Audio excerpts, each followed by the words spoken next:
तो किसी के साथ संबंध निभाते हुए इतना मत झुकिए कि उठने के लिए किसी के सहारे की आवश्यकता पड़ जाए। स्मरण रखिएगा, जो झुकाना चाहे वो कभी संबंध निभा नहीं पाएगा। संबंध उसी के साथ जोड़िए जो आपको समान माने, आपको सम्मान दे, क्योंकि सम्मान से ही संबंध पनपेगा और बढ़ेगा। राधे राधे। कभी सोचा है जब माता संतान को जन्म देती है तो क्या होता? 9 माह का गर्भ, प्रसव की तीव्र पीड़ा। कहते हैं ये पीड़ा इतनी भयंकर होती है कि मानो जैसे संतान के जन्म के साथ माता को भी एक नया जन्म मिल जाता है, और इस जन्म के साथ अंत होता है माता की पीड़ा। किंतु यदि आप दृष्टिकोण बदलकर देखें तो आप ये समझेंगे कि पीड़ा का ये अंत एक अपार आनंद का प्रारंभ है। आरंभ संतान का, और संतान माता पिता के लिए सुख का प्रारंभ है। जीवन के साथ भी यही होता है। हम कभी कभी किसी संबंध या किसी स्थिति के पीड़ादायक अंत के कारण इतने विचलित हो जाते हैं कि उस आनंदमयी प्रारंभ को देख ही नहीं पाते। स्मरण रखिएगा, पीड़ा आनंद के प्रारंभ का लक्षण। राधे राधे। व्यक्ति के सर पर जब क्रोध चढ़ जाता है तो उसे सत्य और असत्य के बीच का ज्ञान नहीं होता। क्रोध उसकी दृष्टि को धुंधला कर देता है और फिर उसके पश्चात केवल माया और कपट ही उसे आगे का मार्ग दिखलाता है। अपने स्वार्थ की सिद्धि के लिए अग्नि क्या करती है? जलाती है।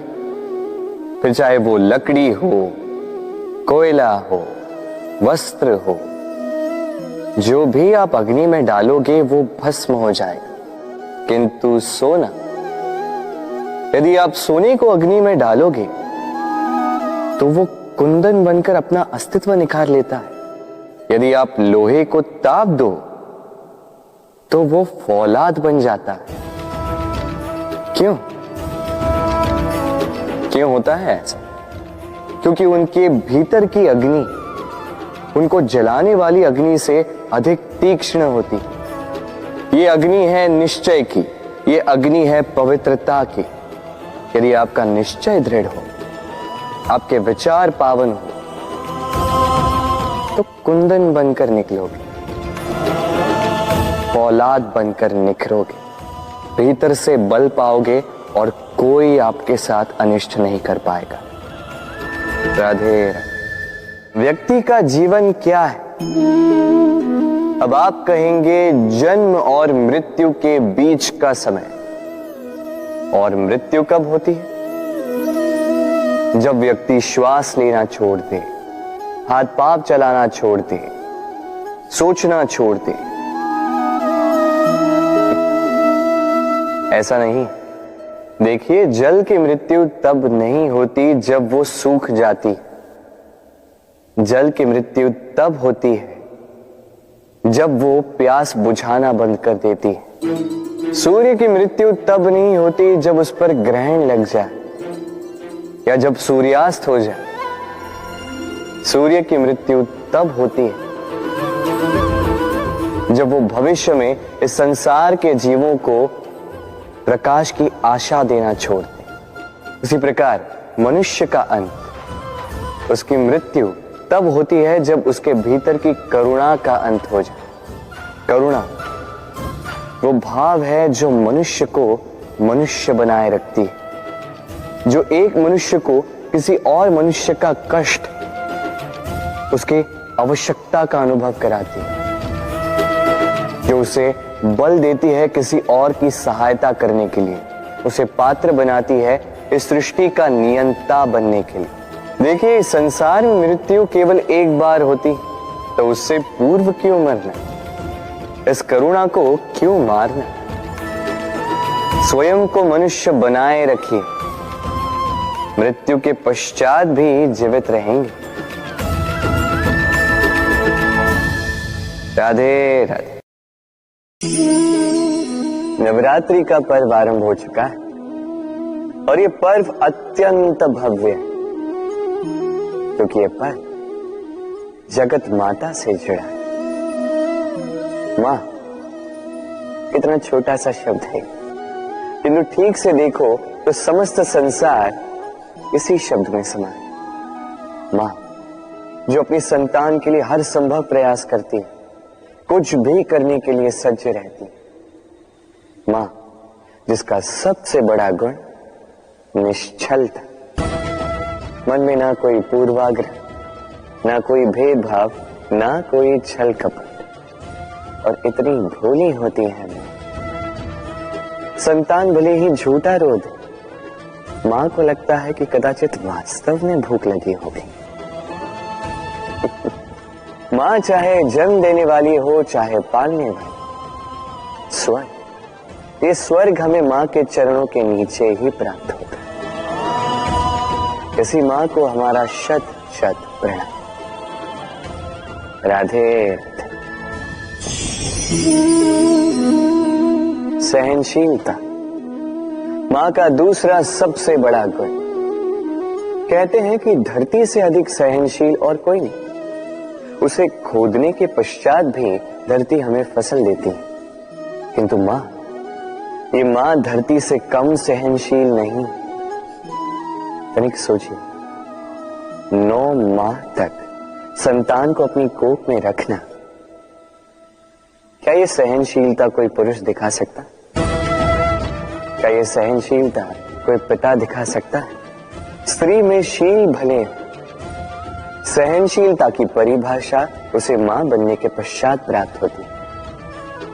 स्वयं का अस्तित्व भुलाकर संतान का अस्तित्व बनाती। शिशु की लात खाकर भी आनंद से उसे दूध पिलाती। ये होती है मां, और इसी मां जननी को हमारा शत शत प्रणाम। राधे राधे। मां का एक और सबसे महान गुण, स्वयं को ढालने की अद्भुत शक्ति। जिस प्रकार एक मां स्वयं को ढाल सकती है और कोई नहीं कर सकता।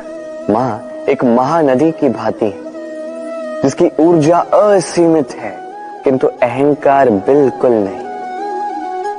जिस प्रकार एक नदी ढलान के अनुरूप मुड़ जाती है, उसी प्रकार एक मां अपने संतान के अनुरूप ढल जाती है, चाहे जैसी भी परिस्थिति हो। उसके सोने के समय के अनुरूप स्वयं का सोना, उसके जागने के समय के अनुरूप स्वयं का जगना। संतान की इच्छा का भोजन वो स्वयं का मनपसंद भोजन बना लेती।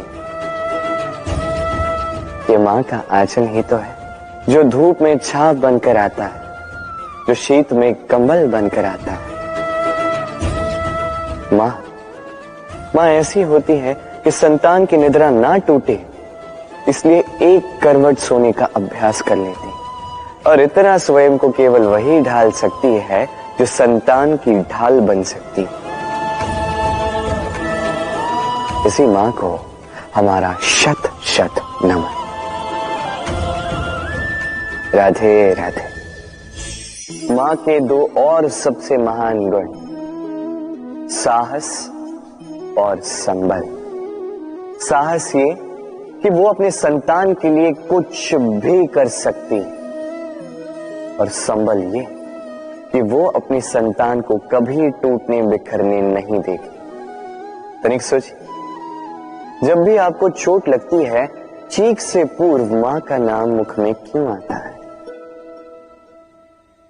तनिक सोचिए, जब आपको बल की आवश्यकता होती है, साहस की आवश्यकता होती है, आगे आप अपना मार्ग देख रहे हैं जो अत्यंत कठिन प्रतीत हो रहा है, तब मुख से मां की ही शपथ क्यों निकलती?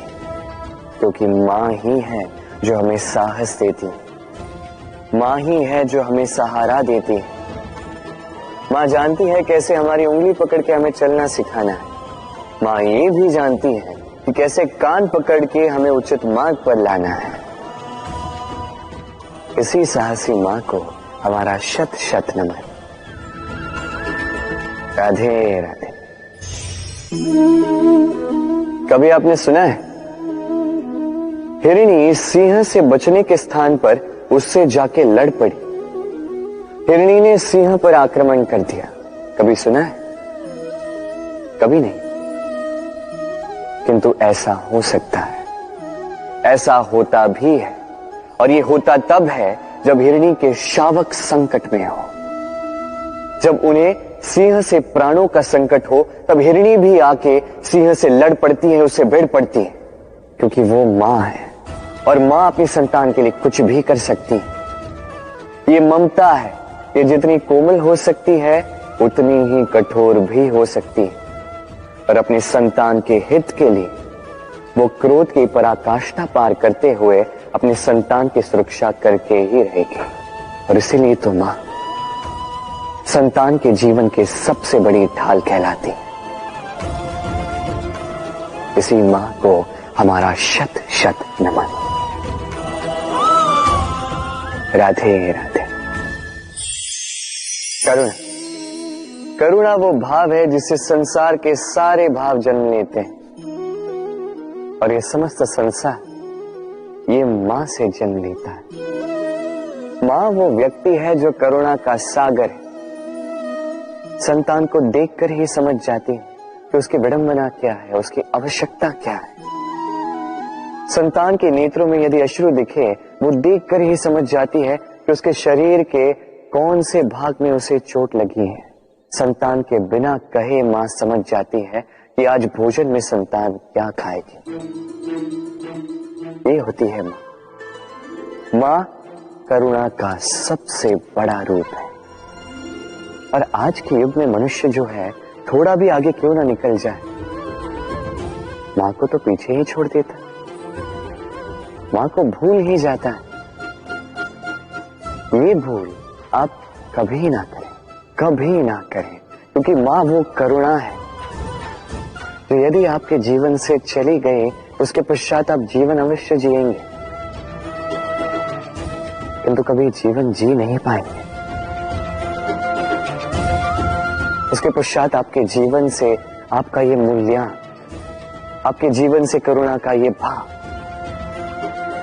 ये भी आप खो दोगे। आपकी मां सबसे अधिक महत्वपूर्ण है। यदि मां को खो दिया तो समझ लीजिए सब कुछ खो दिया। इसलिए मां को सदैव स्मरण रखिए, सदैव उसे प्रेम दीजिए।